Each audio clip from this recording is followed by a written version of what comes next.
तो दोस्तों अगर आप लोग भी आधार कार्ड का एड्रेस ऑनलाइन अपने मोबाइल से चेंज करना चाहते हैं वो भी बिल्कुल फ्री मत दोस्तों आज की वीडियो में आप लोगों को बगैर आधार सेवा केंद्र जाए बगैर लाइन पर लगे आप लोगों को बताने वाला हूं। तो दोस्तों कैसे आइए वीडियो को शुरू करते हैं। तो दोस्तों सबसे पहले आपको आ जाना है कोई से ब्राउज़र और वहां पास सर्च करना है UIDAI। दोस्तों यह जो होती है UDAI आधार कार्ड की ऑफिशियल वेबसाइट है।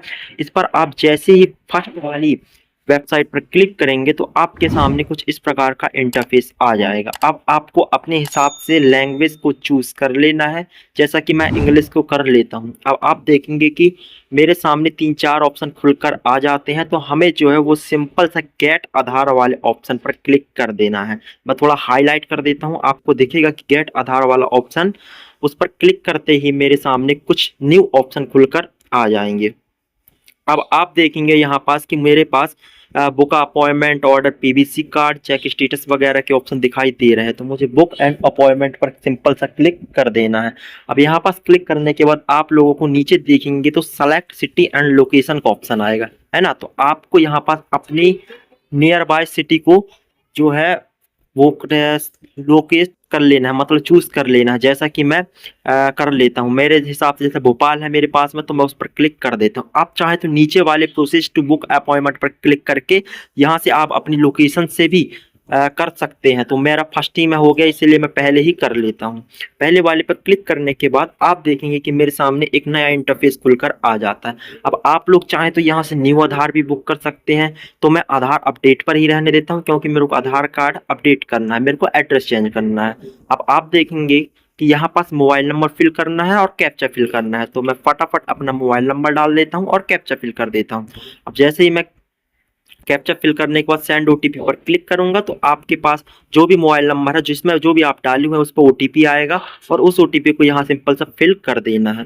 अब आप देखेंगे कि मैं यहाँ पास फिल कर दिया हूँ। अब आपके सामने एक 4 टाइप में फॉर्म खुलकर आएंगे, जिसमें 4 टाइप होंगे। अब एक एक से मैं आपको बताता हूँ कि इसको कैसे फिल करना है ताकि आपका एड्रेस चेंज हो सके। दोस्तों वहां जो मैंने मोबाइल नंबर डाला था वो आप कोई सा भी डाल सकते हैं, है ना। तो अब आप यहाँ देखेंगे कि एक रेसिडेंट और एक नॉन रेसिडेंट। अगर आप स्थायी निवासी हैं तो आप रेसिडेंट चूज कीजिए, वैसे रेसिडेंट ही करना पड़ेगा हमें चूज। अब आप यहाँ देखेंगे कि आपको जिस आधार नंबर पर करेक्शन करना चाहते हैं, मतलब जिस पे एड्रेस चेंज करना चाहते हैं, वह आधार नंबर यहाँ पास फिल कर देना है और डेट ऑफ बर्थ फिल कर देनी है और नाम फिल कर देना है। इतना करने के बाद आप लोग थोड़ा लोडिंग वगैरह लेगा। अब आप देख सकते हैं यहाँ पास कि आपकी ईयर, मतलब आपकी एज भी बता रहा है कि कितने ईयर के आप पहुंच सके हैं जैसे ही आप डेट ऑफ बर्थ डालेंगे। अच्छा, वो तो हो गई अलग बात। अब आप यहाँ आपको स्टेट सेलेक्ट कर लेना है ना, स्टेट आपका क्या लगता है। जैसे मेरा मध्य प्रदेश लगता है तो मैं मध्य प्रदेश सेलेक्ट कर लेता हूँ।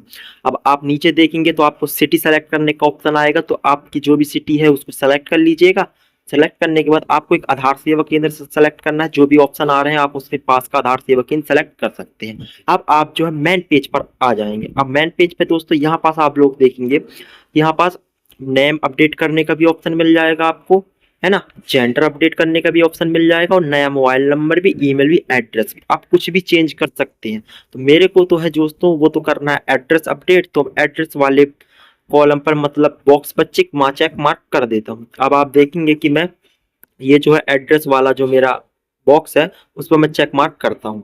अब जैसे ही चेक मार्क करूंगा दोस्तों तो मेरे सामने नीचे जो है कुछ ऑप्शन खुल के आएंगे, है ना। इस पे आप लोगों को जो है डेट ऑफ बर्थ, मतलब डेट ऑफ बर्थ का मतलब कोई हमें प्रूफ रखना होगा, है ना, कि आप स्थायी निवासी कहाँ के हैं, है ना। आपको ऐसे जैसे आप बहुत सारे देखेंगे आपको कि यहाँ पास बर्थ सर्टिफिकेट वगैरह लगा सकते हैं और भी नीचे बहुत सारी है। तो मैं बर्थ सर्टिफिकेट को चूज कर लेता हूँ और नेक्स्ट बटन पर क्लिक कर देता हूँ।